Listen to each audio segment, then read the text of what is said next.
my God, new voice. Who that? The new Who voice is on this? yours. I'm the guest speaker today. My name's Athena. Thank you so much for coming, Athena. Thanks, girl. We're so happy to have you here and talk about our book choice of the month, which was your pick, despite the fact that you have no recollection of actually being the reason we have this book. Well, look at y'all with the little merchandise, aka the actual novel. I'm proud. Do you read on your Kindle? My iPad. I use the Books app. Okay. Or I also have the Kindle app. Okay. But yeah, I'm old school. Same. I just can't focus when it's digital. And I like to I like the feel. The smell. And the smell. Yeah. Especially the smell. Sorry, you hear the dog barking. Once I realized I could shut off the blue light with a yellow filter, it made it so much easier to read on a screen and do work, honestly. Do anything on a screen. But I still definitely prefer books. And I'll be building a bookshelf soon. Ooh, how cute. Yeah, so if you follow along, maybe you guys can see the development of my book nook. I can't wait. Yeah. Very cute. I would also like to point out this episode's being recorded the week of Barbenheimer, and accidentally I see which movie won in terms of the clothing department today. It was definitely you guys in the bomb drop, so not me. What up? Yeah, Malibu Barbie. We got the memo. Sorry. We thought we forwarded it to you. Oops. Anyway, let's move along. Welcome back to episode 15. Last time you were listening to us, we were talking about our pre-work, so to speak, our preparation to read Get a Life, Chloe Brown. Get a Life, Chloe Brown by Talia Hibbert. Today, hopefully you've been reading along with us. Today we're going to talk a little bit about the book. We're going to give you our editorial reviews, some of the reasons we really like the book, and why this book's really important, I think, for everyone to read and just experience. And then also, I think Claudia rewrote the ending or a scene, and she'll share that with us. It wasn't the ending. Oh, no, sorry. That was another book that we rewrote the ending for. Sorry. Girl. You can still rewrite it. There's still time. Yeah. There's only time. We'll get there. As I choose. So, as we mentioned, Athena is the one that gave us the suggestion, and we were like, ooh, that's cute, let's go. And so, yes. I was wondering, Athena, why did you pick this book? Why is this book so important to you? What does it mean to you? Yes. So, I was diagnosed with endometriosis in 2020, and I had my surgery January 2021, and this was the first book that I read where somebody had a chronic illness. So I think it was an important book for me to kind of associate myself with somebody that has a chronic illness, because that's who I am now, and that's who I kind of identify as. So it was really cool to see that represented in a book. Also, the cover is super cute. I mean, we have a girl in glasses. Romance with glasses. Love it. We got some cool jacket action. Always love a man in a nice jacket. And then, of course, caps. Yay! Come on. But yeah, so it was a really good, kind of kicked off a little bit of a advocacy, kind of seeing what other stories are out there with characters with chronic illnesses and stuff. So it was important to me. That's dope. I have to say, one of the things that I also loved is that it is a plus size girly. It is a plus size, beautiful woman of color. And so I feel like oftentimes with romance specifically, you don't normally see, and again, this is just based off of the cover. I know, don't judge a book by its cover, but I think we hard disagree with that. I mean, 100% we do. Ethos on this channel. Okay. But we do. I'm just saying we shouldn't, but we do. At least literal books. Figurative books, not so much. But I feel like with a lot of romance novels in general, when you're walking through like a bookstore, you typically see like Fabio-esque man, white. And also a beautiful woman who often is also white. I love that we are not only giving light to someone having a romance who has an invisible disability, but also a woman of color. So I love that too. Furthering along that, the romantic interest is a white man, so then we get a portrayal of an interracial couple. Yes, I think this book is a lot of firsts, and I think, all of us are in our, almost, not you, Athena, Claudia and I are in our Jesus year, so we're like over 30, and for this to be one of the first books of this type with these types of characters we're reading, I think is pretty wild. Like, we read a lot. We've read a lot.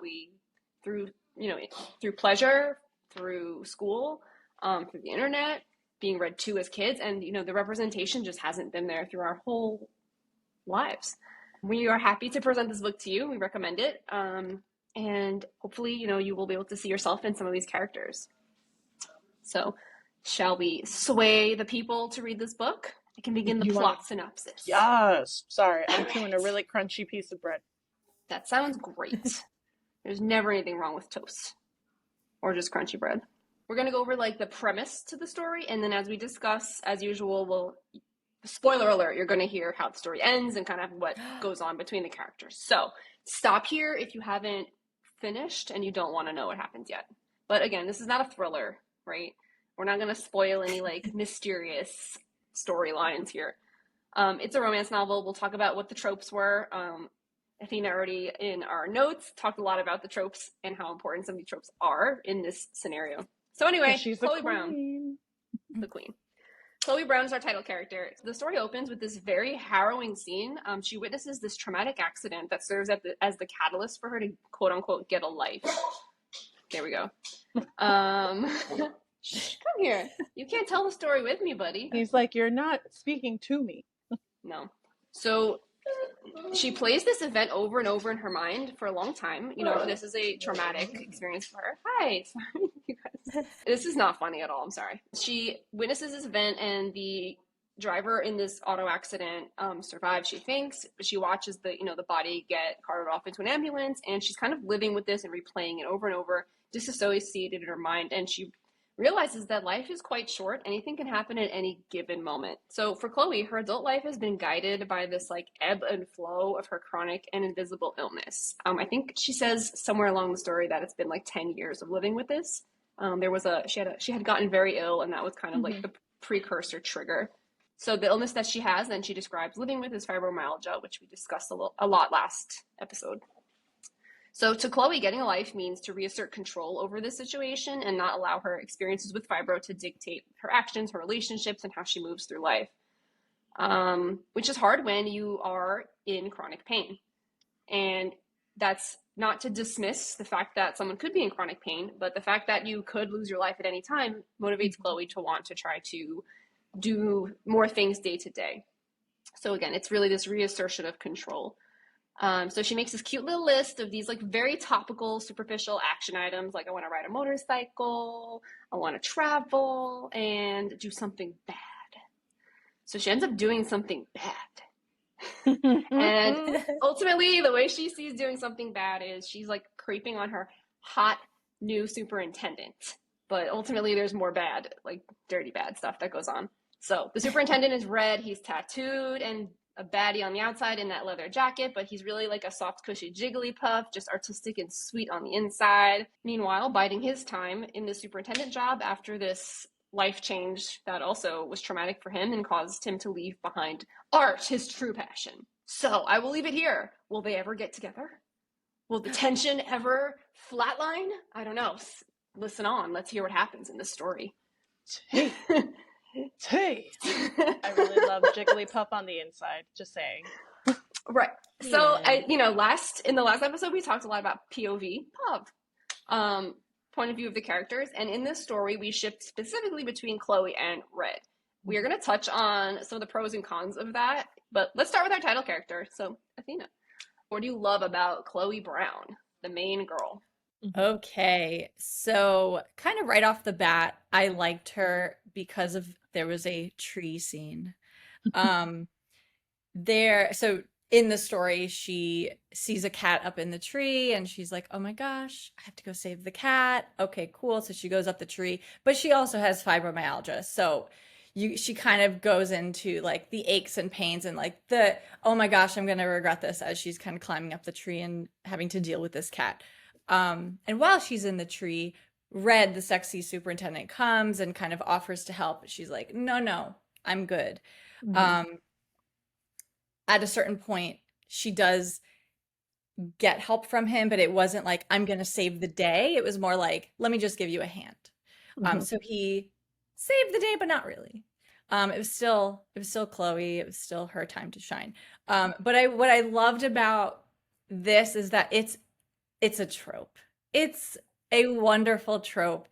And the cat in the tree, the damsel in distress, the sexy firefighter that's supposed to like come and save the day. And Red is literally Red. His name is Red. He is the theoretical like firefighter in the story. But this trope is not something that you see in like people with disabilities that are not going to go climb up a tree. So this trope has never really been done in this way. I haven't seen it at least. So it was really fun to see that she kind of took on this trope and she succeeded. But then you also hear like the typical experience of somebody that would be climbing up a tree. So it was really cute. And it was romantic, in its own little flirty way. But, Red didn't shine in that scene. It was her, and she kind of like stood for that, and it was really nice. I liked it. It was important.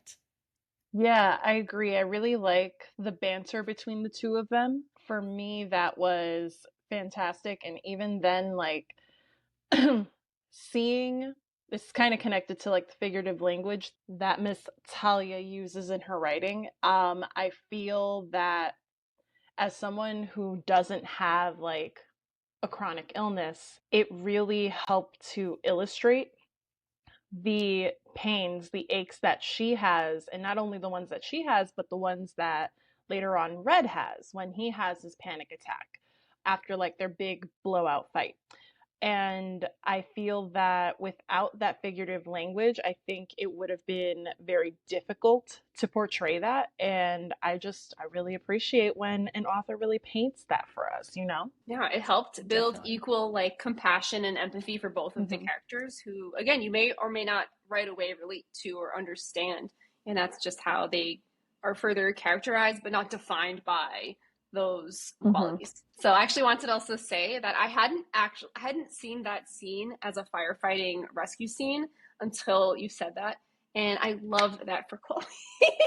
Yeah. Like it makes it so normal. Like it's so normal to have that dream that a firefighter will come rescue you from a tall tower. Rapunzel, it's giving Rapunzel, like all of it. I just love that. She deserves her Rapunzel moment. I mean, every girl does. We all do. Really. Like, with or without a cat, preferably with, but like, or even a puppy. If it was, I don't know how a puppy would get up in a tree, but like that would be fine too.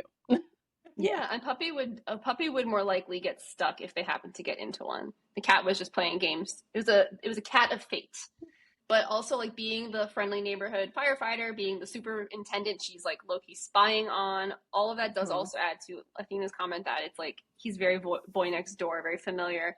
Like the setup is so approachable and normal, and the only thing that's changed is that our characters are experiencing maybe slightly different levels of pain in their lives, right? And it doesn't mean they can't have these normal experiences, which I love about this book. Sorry, hit my elbow. I hit my elbow. There was a lot. I know I'm rubbing my shoulder, but I was itching. There was a lot happening on this end. I'm so sorry. I was like, do we have to play like Simon Says and learn the body parts, dude? No, I know what I was touching, but my desk hit my elbow on the right side.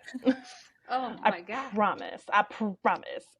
Anyhow, in the notes, I do see something that you wrote, Athena, that I absolutely agree with, which is that it's not plagued with like self-confidence issues. Go off. Go off, Athena. Okay, so let me just give you a little background about endometriosis. I think that has something to do with why I'm about to say about what I'm going to say. So endometriosis is when, I want to get this right. Hold on. Valid. It's tissue that is similar but not identical to the lining of the uterus that is found elsewhere in the body. So this could be most often found in the pelvis, but also bladder, bowels, diaphragm, lungs, kidneys, and even the brain, which I just learned. And 1 in 10 women have this. So it's a lot of people. That is so much more common. That's a lot. Than people think. If you have a painful period, go to your GYN. But anyway, so a lot of this is tied to fertility. So a lot of women go into fertility centers and they don't know what's wrong. And then, you have endometriosis. So I think having this endometriosis tied to fertility, it puts people in like a really weird spot. I read stories, I hear stories about, self-confidence issues and issues with, he doesn't want me, I'm broken, there's something wrong with me because I'm not able to have kids. And I see that in the internet world, and I'm very tired of hearing about it. And in addition, another huge issue with endometriosis and like the road to diagnosis, it takes an average of 10 years to get diagnosed, which is wild. And I find myself very fortunate because mine was only 7 to 8 years of complaining and being gaslighted by medical professionals. But, having all of these, people kind of saying, oh, no, you're fine, just take Advil, or, talking about preserving fertility and all that. It's just kind of a very loaded conversation. And what I really didn't want to see in this book was a female character that was going to say like, oh my gosh, like I'm such a burden to this guy. Like I don't even, I want him to build me up. Like I didn't want to see that. And I kind of read it because I wanted to see if that was going to happen. And it didn't. And she was very proud. And she didn't really, I think she had normal kind of reactions to like a new relationship as opposed to like a despite conversation. Like, he loves me despite this. He loves me despite the fact that I can't, walk down the street, whatever, or climb a tree without pain. It didn't read like that. And I really, really appreciated it because you see so many of these types of stories. And I guess it's like a disability trope that I just keep reading about. So it was really refreshing, positive. I know the author herself she believes that people of marginalized identities need honest and positive representation. And that's, I think, exactly what she did. Damn right. Yes. Support this author. Yes, I appreciate it. I know Claudia appreciated it. And I'm sure a lot of other people would. Yeah, and on that note too, I do like that she also incorporated a lot of her symptoms of fibro into Chloe. First, let me just say, I am so sorry that you had to go through that because that's really fucking shitty. Thanks. Yes, really and truly. I know, it is. But you know what? I came out on the other side and like I'm doing great. I have, all my little lifestyle things that I've changed, my diet, lifestyle, stress. I can go on. But I think now I like to talk about endometriosis because it is so common and people just get pushed aside all the time. So I'm using this kind of as a little platform to just, educate and stuff. And, when people ask me questions or say stuff like about fertility, guess what I'm going to talk about? Honestly, thank you so much for just even sharing your story. We're so honored that you want to share and like have this space to speak and share it with everybody. Hell yeah. Hell yeah. Aw, thank you guys. Stop.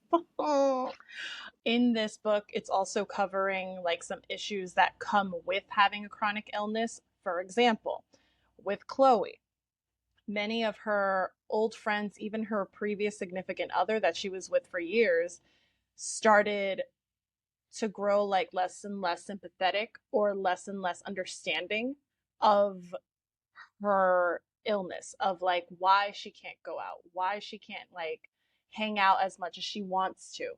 And I do think that that is also something super important to highlight, because I also have a friend who she has rheumatoid arthritis, and she's around our age, and she has also said that many times like employers don't really pay attention to, you know, what's going on with her or listen. And you know, there's a lack of compassion there. And so I also like that it's highlighting those, I guess, outside of you, if that makes sense. Because that's also very frustrating, and it's something that should be talked about, because everybody deserves to have compassionate friends. Her sisters come and they meal prep for her, and it's effortless. You know, they're doing it from the bottom of their hearts, and they live nearby for this reason, right? She doesn't move very far away when she moves out. And this is so she can have some independence, but also still, you know, be available if close to them if she needs any extra help.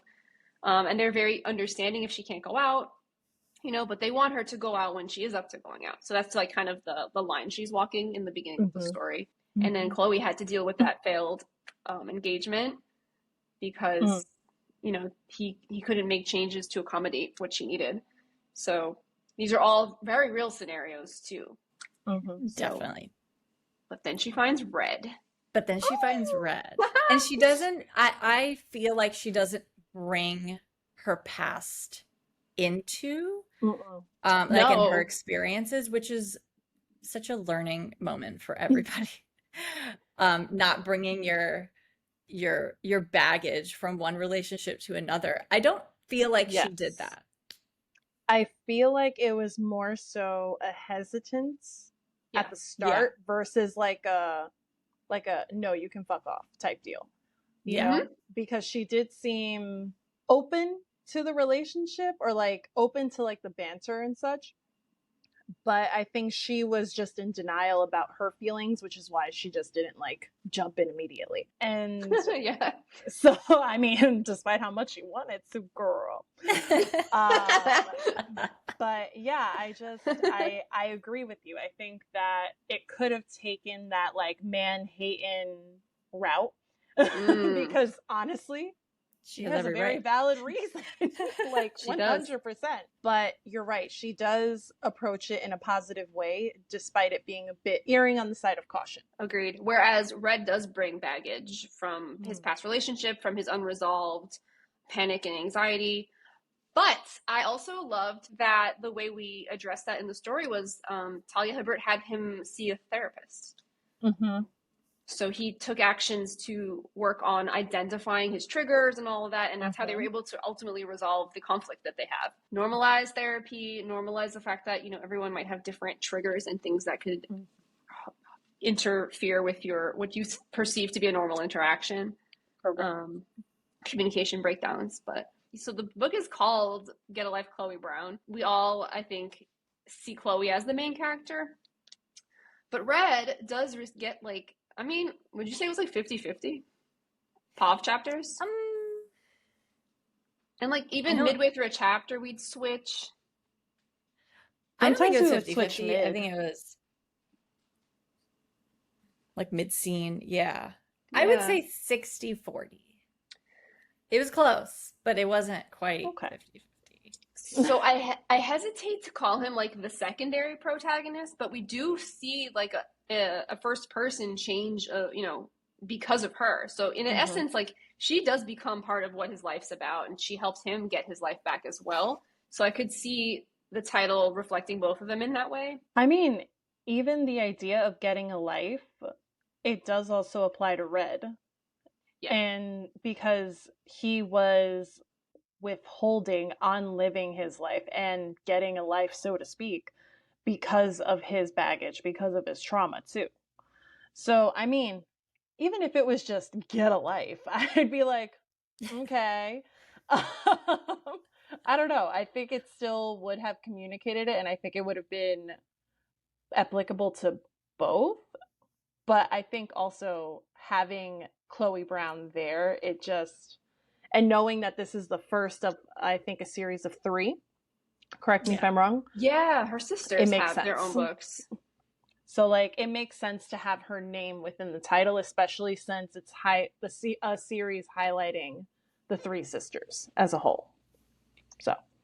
So that being said, what are our thoughts on Red's POV chapters? Did we need them? What purpose did they serve? What are our thoughts on all this? Did they develop him further for us? I think that they were somewhat necessary, but maybe we got a little too much of Red. No offense to Red, but a little too much. I think I would have, it's a romance. Like I think I would have liked to see him as a character reacting to Chloe's whatever advancements or problems or triggering sentences. Like I would have rather see him as a character that reacts to things. Like what is he thinking of? How is he going about his day? And then but learning also through Chloe's perspective as well. So like he's going out and he's going to an art studio. Like I want to see how Red is feeling through Chloe's perspective. Like Chloe sees him getting really moody. Oh my gosh, why? I want her to kind of coax out those traits in him. I wanted to see him develop through Chloe's character a little bit more, but then also see Red's reactions to her. I was wondering like why we had so much of his POV, and I think maybe it was compassion building. So on the whole, men writing women is sometimes very hard to read. Disgusting. And this was a case of a woman writing a man who I liked. I liked this character a lot, but I kind of agree with you. I wanted to Get a Life Chloe Brown to be Chloe Brown's story, and maybe seeing everyone else develop because of her, like through her. Yes.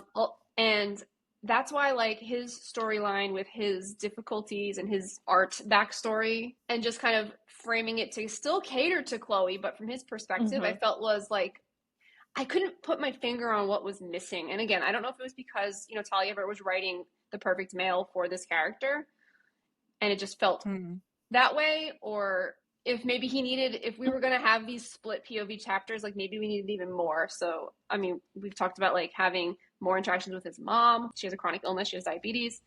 How did that facilitate him becoming, having these caregiver qualities, or how does that even create a different way he interacts with people in general? Like he's on the whole a nicer guy than you've read in any romance story. In many stories, honestly. Yeah. Let's just state a fact. I mean, we love our sweet hot fireman who rescues Chloe and kitties from trees. Like we love him, but like I don't know. So for me, I did enjoy his point of view. I do think that if you are going to incorporate another point of view, to add another layer of compassion, add another layer of something, you need to play it up more. And so like I low-key rewrote the motorcycle scene. So one of the things on Chloe Brown's list is to ride a motorcycle. And so, Red happens to have one. Oh my God. And so they go out for a ride, and part of me wanted that scene to be utilized as such. Like he gets like a message, like they're at like a red light, he checks it, it's from his mom, and he goes, "Hey, you mind if we make like a pit stop?" And she's like, "I mean, whatever, I'm here, I'm stuck." Yeah. And so I love this. Like they end up going, and she's like, "Where the fuck are we?" And he's like, "Come on in." She's like, "Are you sure?" He's like, "Yeah, whatever, come, let's go. Don't be weird." like she needs help or whatever the case may be, and she sees him helping mom. And like she, in my mind, would have an exchange with mom about like what Red does for her. And I know that that's more of a tell not show but I think utilizing his mom a little bit more and having, you know, mom tell Chloe would have humbled her, because there were some moments where Chloe just frustrated the shit out of me. That it was just like, I love that you have this confidence about you. I love this. I love that. I think that part would have kind of made her see Red in a different light faster, thus expediting their relationship a little bit, if that makes sense. So Okay. if Chloe flirted with you, you would walk away from her? I didn't say all that. I didn't say that. Did I say that? I mean, she's like, her style is like, she doesn't shy away from anything. She just goes for it. Oh no, and I appreciate that. It's just that sometimes it's just having that scene would have helped, like, not further develop Red, because Red, again, has a lot of showtime, but I think it would have given Chloe another sense of compassion for Red a lot faster. I have a question. Do you Yes. think that Chloe views Red? How do you think that she views Red? Because I think from the beginning, she kind of views him as like definitely a conquest because she has the list. But I don't think she loses that until like pretty late in the book. I guess, yeah. That's my opinion. What is your opinion? She changed the list item to keep Red. Yeah. Like, but that's midway through. It's the same list item. It's literally a conquest. Yeah. No, it's maintain the conquest. If that scene came up, that, you know, the way that you rewrote it and you added it in there, I think that could have helped her realize, like, actually, he's a guy too, not just like some sexy trope. Like, he's actually a person that has feelings, and like, I think that's maybe the part that you were missing and that I kind of was missing as well. That it would humanize him it. faster. Yeah, there you go. Yeah, like, it felt like she not necessarily put him on a pedestal, but, like, for lack of a better term, put him on that, seeing him as a conquest versus seeing him as an equal. Yeah. And I think that part bothered me. Yeah. Because, again, he's a guy. He's just a guy. Like, he's a hot guy, but he's a guy. Like, and he's also a very supportive guy. Yeah, he's a good guy. Yeah. Yeah, and we don't want to chase away our supportive guys. But that is exactly what I was saying before. The woman writing a man thing, that's what happened here, I think, in our collective. Yeah. It's that we ended up with this kind, supportive guy who only got that acknowledgement at the very end because he was a conquest the whole time. And I totally recognize in a lot of stories it's the flip. Like, the woman is the conquest, right? And that's what we're used to. So on the other side, I guess I appreciate the, you know, Chloe is out here conquering territory confidently. But again, like, I think their relationship is so much more important to be healthy from, like, as long as possible. Yeah. And that is what bothered me about Red's Pov. That's exactly it.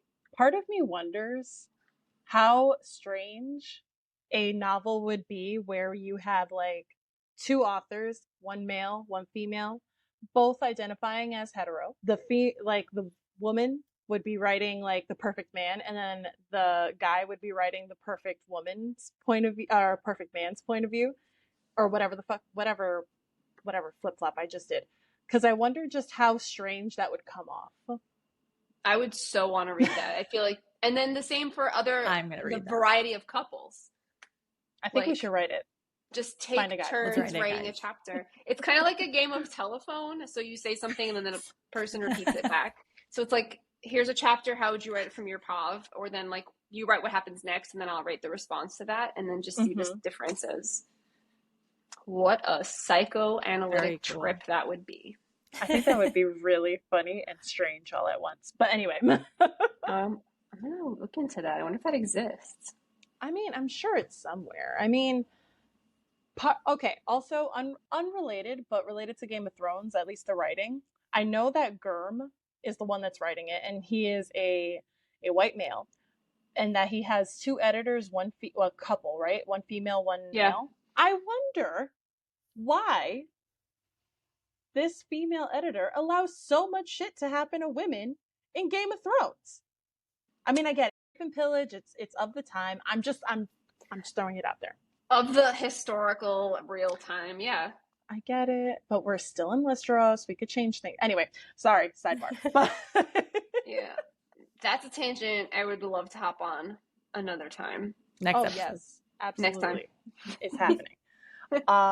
But I also found the teasing to be more tantalizing than the actual sex. Hot take. It was all teasing. It was all the conquest, right? And then finally we get conquered, or we do the mutual conquering. And this was on the camping trip, right? Yeah, the mutual conquering was during the camping trip. Okay, so I will agree with you. I think there was way too much buildup for. I hate camping. Sorry, anyone who loves camping, great. Good for you. That's great, and maybe that's your ideal fantasy. And I know this also taps into like camping fantasy, whatever trope stuff. People like outdoors. Wait, I don't there's know. a camping trope? Since when? Where? I mean, not trope. I mean kink. There we go. Yeah. Sorry. So like camping, like your like fantasy is camping out. You're out. You could be watched. A bear could come and shred your tent, get bugs up your butt crack. All of that could be really alluring. Hot. Yes. Too spicy. Too spicy. I didn't get any of none of that spice came through, which was great for me in the story. That it seemed very clean. They had nice zip, like they had all the PPE against the environment zipped up. But yeah, anyway, back on. All of the stuff that led up to that was so much more intriguing, but it was also tiring because it was way too much. Yes. It was. I will admit that. And then we get there, and I'm like, we're camping. But he made it cute. Camping, yeah. But also camping for Chloe Brown is a big deal. It is. In general. This is true. She's very, kind of routine, does things based off of how she like wakes up and she feels kind of thing. So the fact that that's really out of her comfort zone. So cool. Maybe it should have been more of like a, yay, we did it. But I like to camp, but I wouldn't have done that. That's, yeah. Never been. I understand. You don't have to if you don't want to. I mean, I've been told, I told, no, low battery. No, stop. Oh, no. Okay. Everything's fine. Everything's incorrect. Fine, y'all. We have 20%. You guys blacked out for a little bit. I had to hit the notification. Everything's fine. It's fine. It's amazing. But I have promised Keith that I will at least try glamping. Oh, that's right. Because he's like, because he also loves camping. He likes the outdoors. But he said, I have limits. I will not sleep on the ground. And I said, I like your limits. That's a great limit. That is a great limit. The first time I went camping, I didn't realize. I bought like one of those pads. It was like a yoga mat. And we slept on the floor on basically concrete for the night. Was it fun? Yes. Yes. How was your next morning? Paint? It was hard.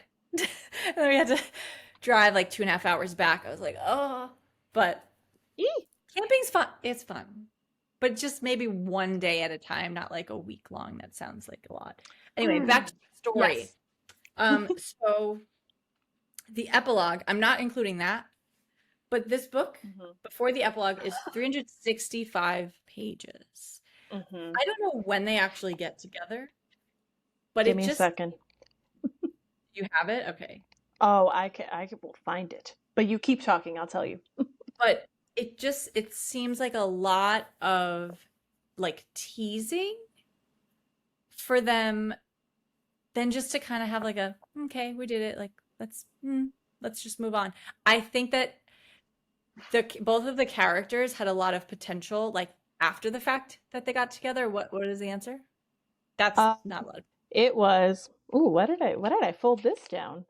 Wow, 3 weeks ago, me? That's great.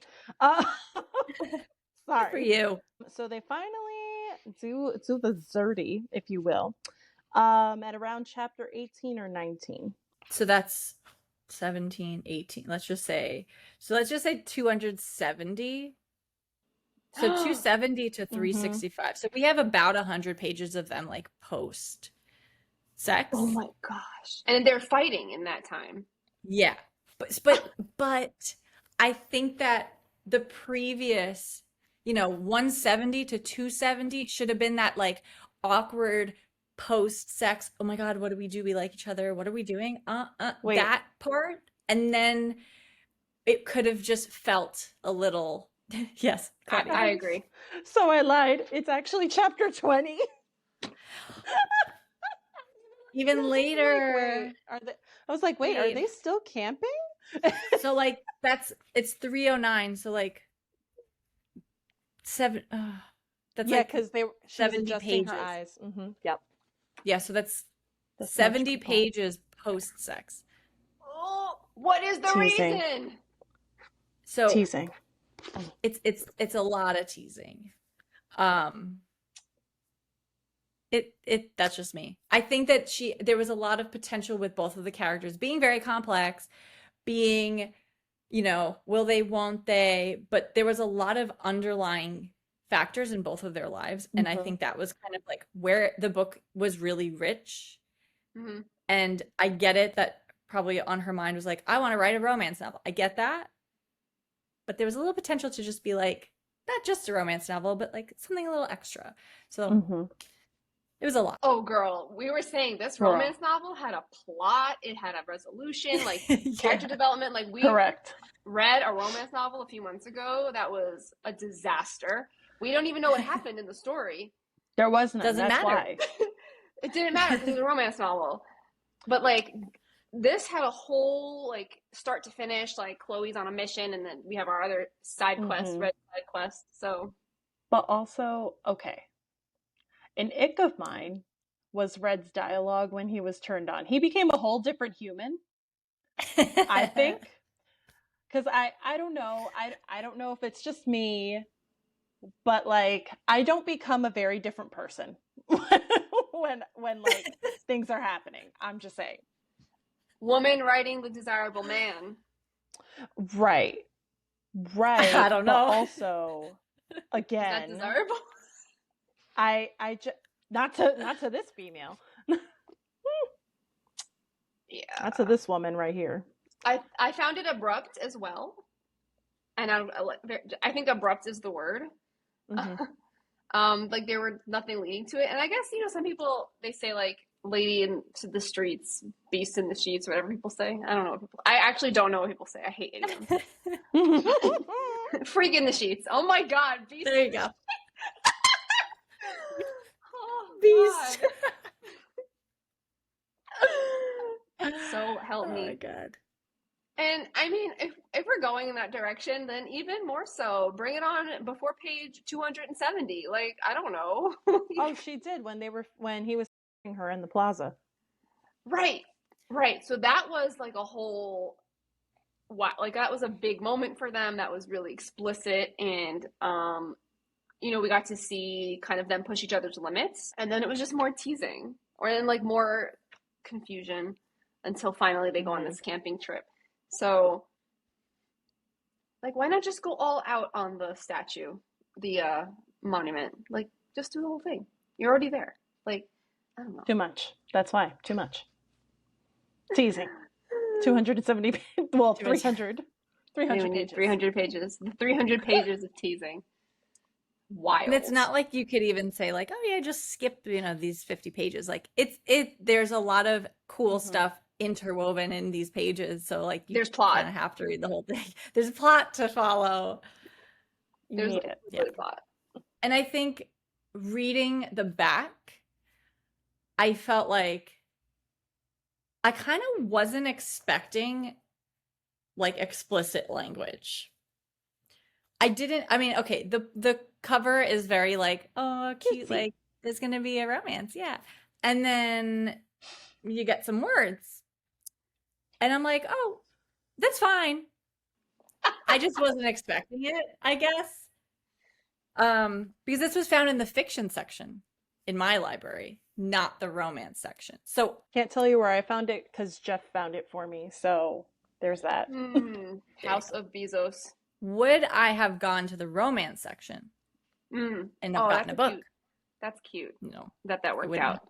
Yes. I figured because the cover was such, I was going to get a cute, like, love story. But then, I mean, the first sentence was like, Chloe Brown is a chronically ill computer geek with a goal, a plan, and a list. You got me. I'm in. But and then something about a heartthrob, like, it wasn't, what's the word? It wasn't romance forward. Right. It was about getting a life, which everybody can do. And like a cute romance, not like a 3 jalapenos romance. Yeah. I just want to know that I'm in for some words before I start reading them. Well, that's all. Jeff would have warned you. Jeff would have warned you. Yeah. He put multicultural romance. Okay, my. Okay. He put romantic comedy, women's fiction. Don't love the women's fiction part because I think anyone can read this personally. Unless he's saying like women's fiction, like fiction written by a woman. Sure. Because Claudia, I was just gonna follow that up with, what is men's fiction then? That sounds like so scary. Isn't that just like porn? a subreddit? Isn't that just porn? Men's fiction?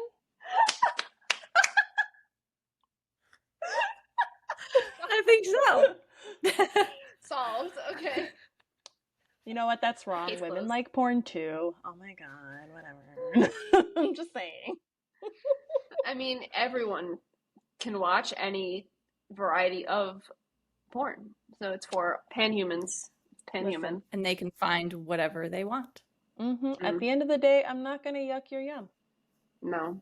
Except Red's lexicon, apparently, when he's turned on. That's about it. That's because that's too much. That was just too much. Like, sir, why? We went from like, ooh, this is hot, ooh, to like, hey, it's about to go down. Like, damn. Yeah, even his voice changed. I think she would say like, suddenly it was rough and girl, and I was like, but why is it that way? That's well, for the record, Neon Gods was also like that. Hades also did that too. So and this is only romance novel number 2 for me. I'm beginning to think that that's a thing. We're gonna do a vocal quality tally. So you guys all know that part of my job is voice. I think I talked about this. Athena, I don't know if you want me to share. We don't have to. Yes. Part of our job, Athena and I, is voice. So one of the parameters people can like want to treat is like how their voice sounds, the quality of their voice. So as we continue reading these romance novels, I'm curious, do romance novelists only describe like hot and heavy voices using rough and guttural, or are there other ways they describe this? And is that desirable to you? Is that something you want to portray in a spicy session? Like, I don't know. Guttural? And why? Like, why?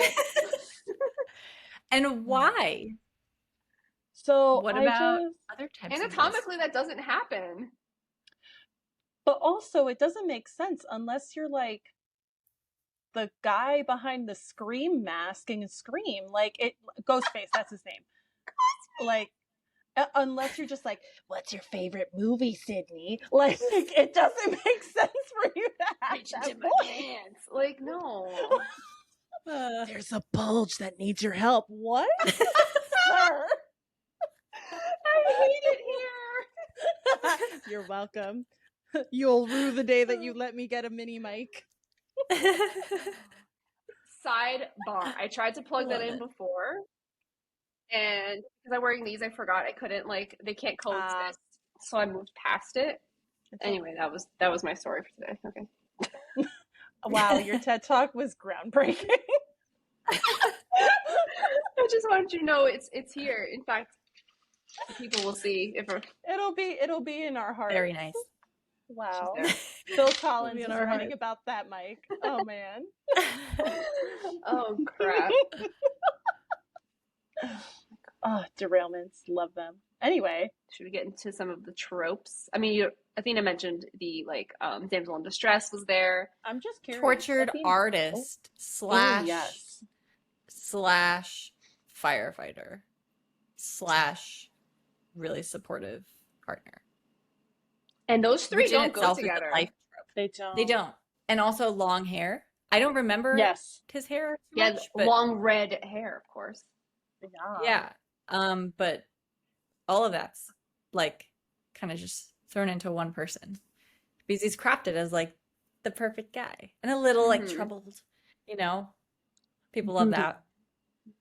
Yeah. But also, I was also thinking about this and it just like popped back up.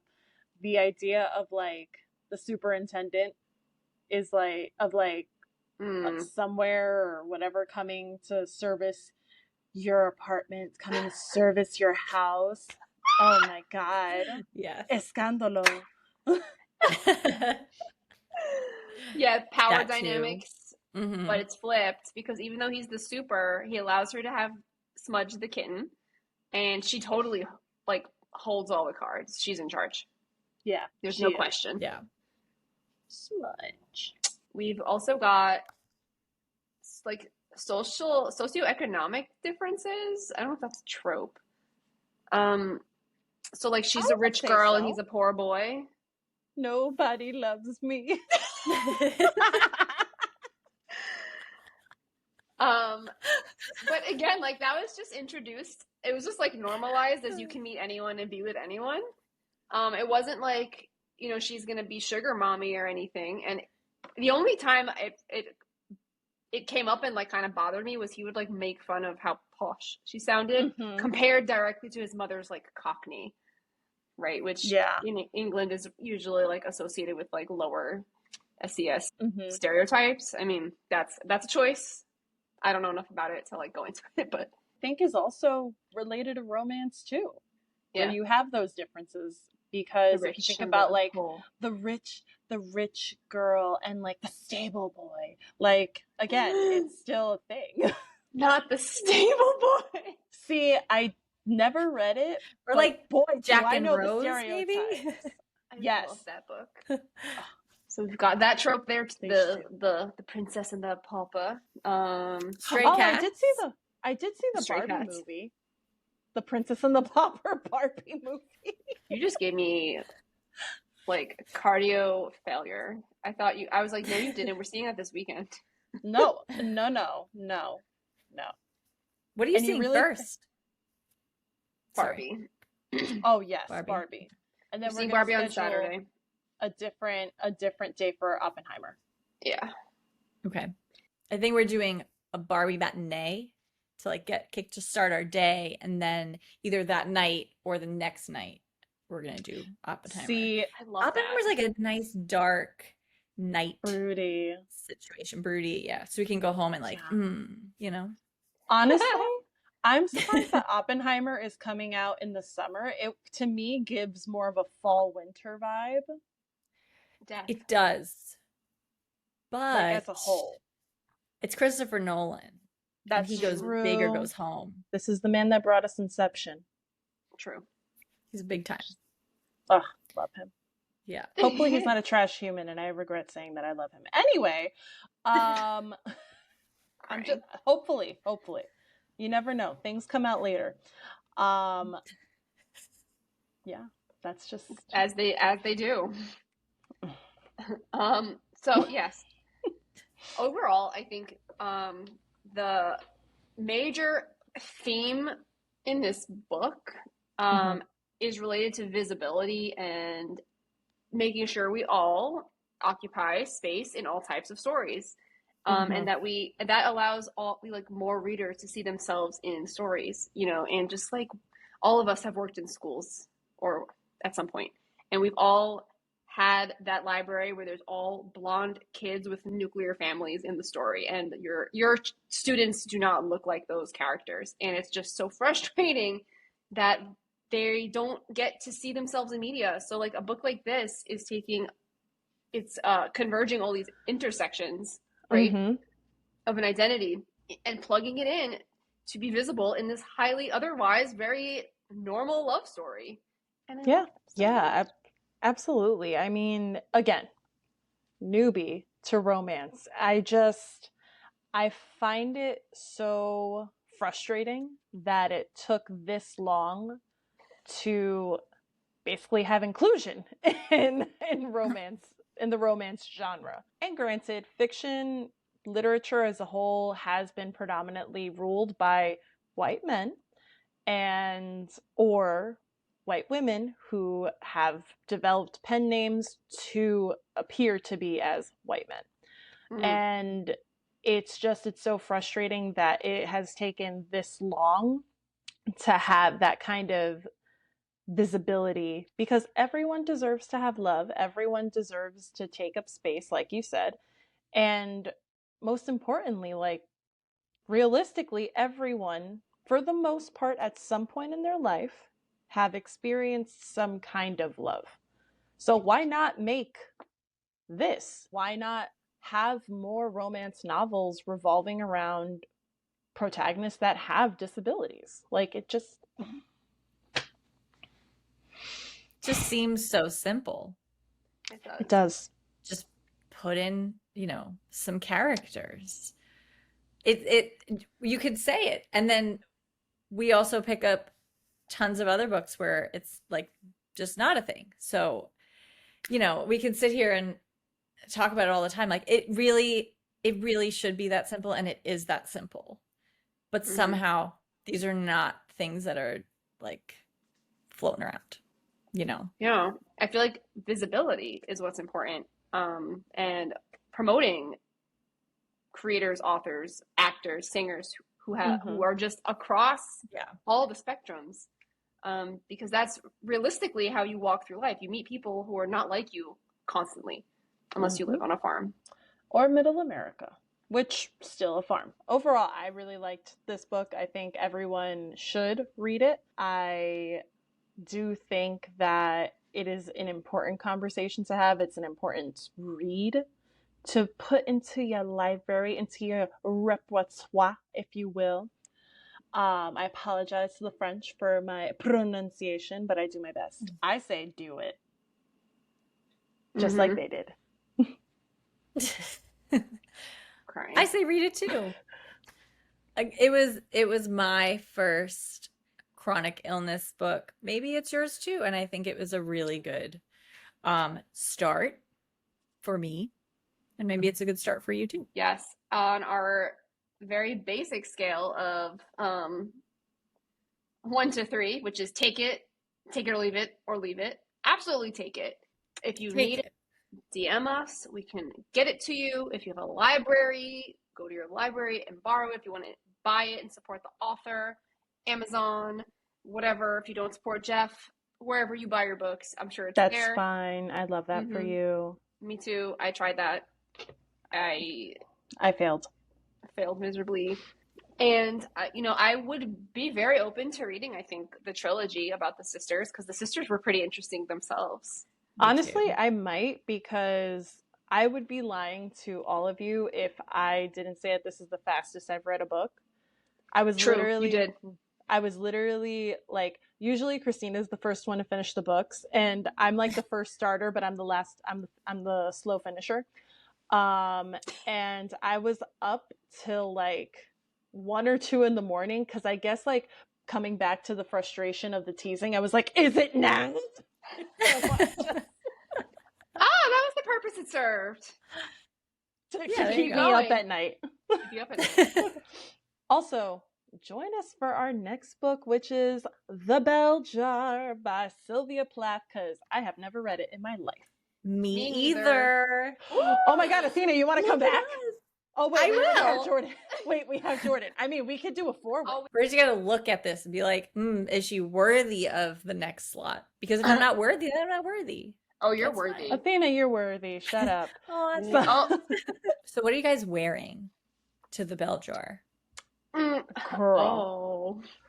I'm going to be workout Barbie. If you've to the bell jar? Oh, not to the bell jar. Wait. That's what I meant. That's what I meant. Oh, LOL, LOL, LOL. LOL. I thought you meant a Barbie. I'm excited. So I'm just like, let's I go see. Barbie. Let's go party. What are you wearing to the bell jar? Great question. I guess we have to figure it out because we have to read the book first. Yeah. I mean, I started chapter 1, but honestly, I was so fucking tired that like I couldn't finish chapter 1 at the moment.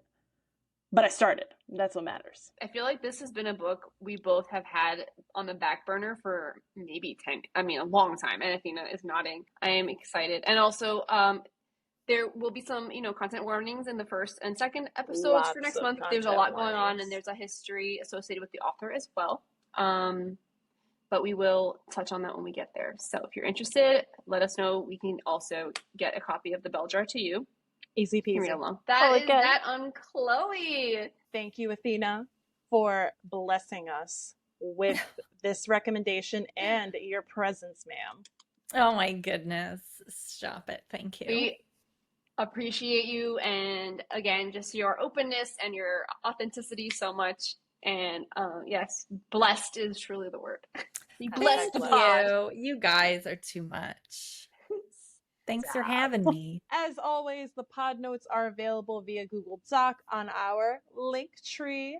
And where else can you find us? I'm going to tell you right now. You can find us on YouTube to see our beautiful faces. And that's at Evilly Yours English on Insta, TikTok, Spotify, and iHeartRadio, Apple Podcasts, and Amazon Music. Everywhere. If you're there, so are we. So love us because we love you. One more shout out. I wanted to thank everyone who participated in our Disability Pride Month posts. Yes. Thank you. So please show our friends some love on those posts on our Instagram. They wanted to share their stories and kind of talk about some of their advocacy. So thank you to all of you who participated in that. And it takes a lot to be that open with something that is so personal. And so again, thank you so much. Y'all are amazing. Y'all are rock stars. Go off, kings and queens. Yes. Thank you so much. So we'll see you in a few weeks. And thank you, Athena. Thanks.